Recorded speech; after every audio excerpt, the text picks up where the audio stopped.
New Satpura ITI के YouTube channel में आपका स्वागत है। आज हम पढ़ेंगे आयत के बारे में कि आयत का क्षेत्रफल क्या होता है, आयत का परिमाप क्या होता है, वह आयत के विकर्ण को कैसे ज्ञात करते हैं। तो सबसे पहले देखेंगे कि आयत क्या होता है।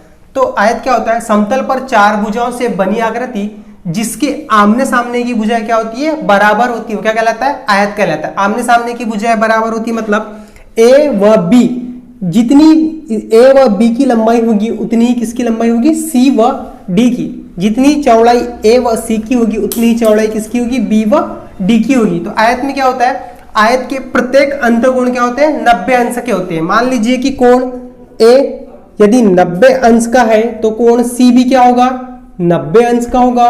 कोण डी 90 अंश का होगा और कोण बी भी क्या होगा? 90 अंश का होगा। तो क्या होता है? आयत के प्रत्येक अंतकोण कितने अंश के होते हैं? 90 अंश होते हैं। वह आयत के चारों कोणों का योग क्या होता है? 360 अंश होता है। ठीक है, आयत के चारों कोणों का योग 360 अंश होता है। आयत के जो विकर्ण होते हैं, दोनों विकर्ण क्या होते हैं? बराबर होते हैं। ठीक है, ये विकर्ण होगा ए से लेके डी तक व सी से लेकर बी तक। तो क्या होते हैं? आयत के दोनों विकर्ण क्या होते हैं? बराबर होते हैं। मान लीजिए ए व बी की लंबाई क्या है? ए सेंटीमीटर व बी व डी की चौड़ाई हो जाएगी आपकी बी सेंटीमीटर। तो हम सबसे पहले देखेंगे कि आयत का क्षेत्रफल क्या होता है।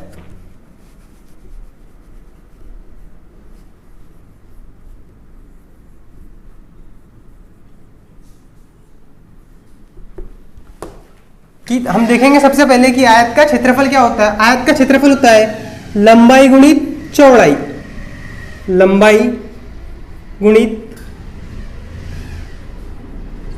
चौड़ाई। और चित्र में लंबाई क्या दे रखी है? ए व चौड़ाई क्या दे रखी है? बी।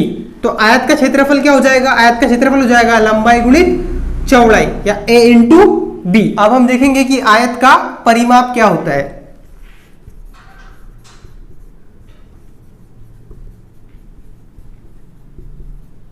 आयत का परिमाप क्या होता है?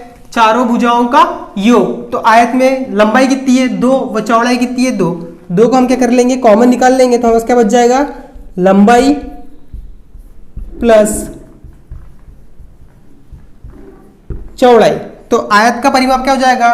2 कोष्टक के अंदर में लंबाई प्लस चौड़ाई क्या हो जाएगा? आयत का परिमाप। अब हम देखेंगे कि आयत का विकर्ण की माप को कैसे ज्ञात करते हैं। विकर्ण बोले तो ए से लेके डी तक। तो विकर्ण को कैसे ज्ञात करते हैं? तो आयत का विकर्ण बराबर हो जाएगा आयत के विकर्ण की माप। मतलब विकर्ण को कैसे ज्ञात करते हैं? तो विकर्ण की माप का सूत्र हो जाएगा आपका करनी के अंदर में लंबाई का वर्ग प्लस चौड़ाई का वर्ग। क्या हो जाएगा? ये हो जाएगा आपके आयत के विकर्ण की माप ज्ञात करने का सूत्र हो जाएगा करनी के अंदर में लंबाई का वर्ग धन चौड़ाई का वर्ग। अब हम देखेंगे वर्ग। वर्ग क्या होता है? चार भुजाओं से बनी आकृति जिसकी चारों भुजाएं क्या होती है?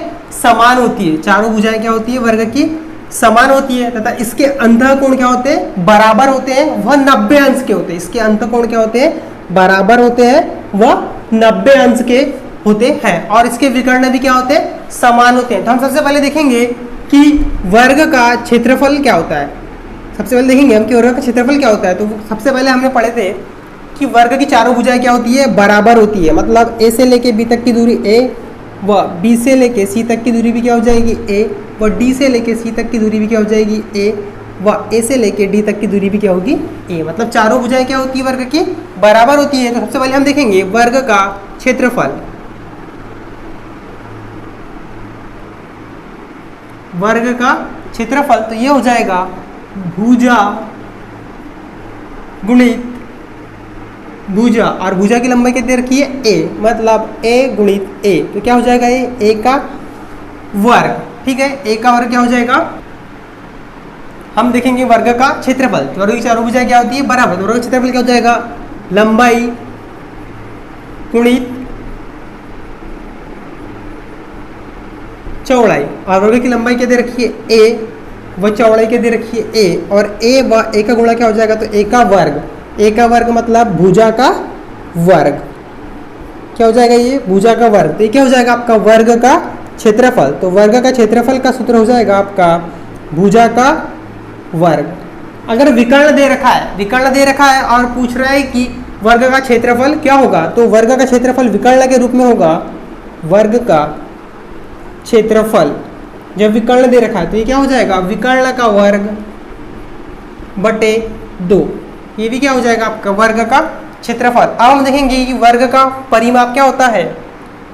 अब हम देखेंगे वर्ग का परिमाप, वर्ग का परिमाप, तो परिमाप क्या होता है, चारों भुजाओं का योग, और वर्ग में कितनी भुजा दे रखी है 4, तो चारों भुजाओं का योग बोले तो a plus A plus A plus A, तो कितना हो जाएगा वर्ग का परिमाप हो जाएगा आपका 4a, या 4 गुणित भुजा, या हो जाएगा 4 गुणित भुजा, क्या हो जाएगा आपका वर्ग का परिमाप। अब हम देखेंगे कि वर्ग का विकर्ण कैसे ज्ञात करते हैं। वर्ग का विकर्ण, तो वर्ग का विकर्ण ज्ञात करने का होता है फॉर्मूला होता है आपका, वर्ग का विकर्ण ज्ञात करने का फॉर्मूला होता है आपका कर्णी 2 गुणित भुजा, और भुजा की लंबाई क्या दे रखी है a, तो ये हो जाएगा कर्णी 2 a, क्या हो जाएगा आपका वर्ग का विकर्ण ज्ञात करने का फॉर्मूला।